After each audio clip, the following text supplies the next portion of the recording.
Uno stile arguto, schietto, con giudizi spesso tranchant, la frase "mai paura di niente" ereditata dal padre, che è diventata presto il suo stile di vita.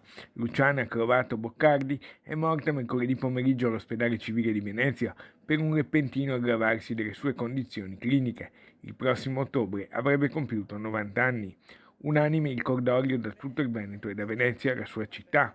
Nel settembre 2020, alla 77esima Mostra internazionale d'arte cinematografica di Venezia, era stata presentata la sua biografia, La Boccardi, scritta dalla giornalista e amica Alda Vanzan. In quell'occasione la protagonista aveva risposto così.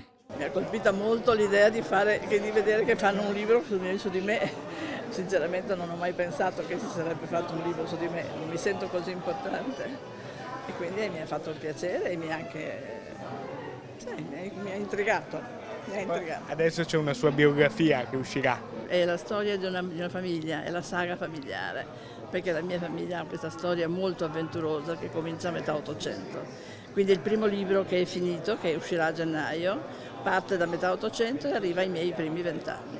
Ogni Veneto, assieme a tutto il mondo della moda e del giornalismo, ha scritto il presidente della regione Luca Zaia, piange una straordinaria donna e giornalista. La sua vita insegna che se hai voglia di riuscire devi sudare, ma ce la puoi fare.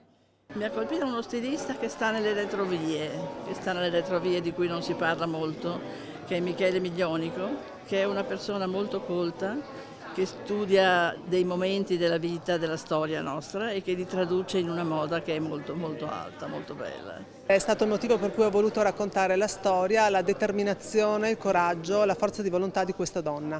Una storia per certi versi irripetibile, perché si è sviluppata in un periodo storico che abbiamo alle nostre spalle, ma che può essere anche di insegnamento per i nostri ragazzi, per i nostri giovani. Se studi, se ti prepari, se sei determinato, ce la puoi fare.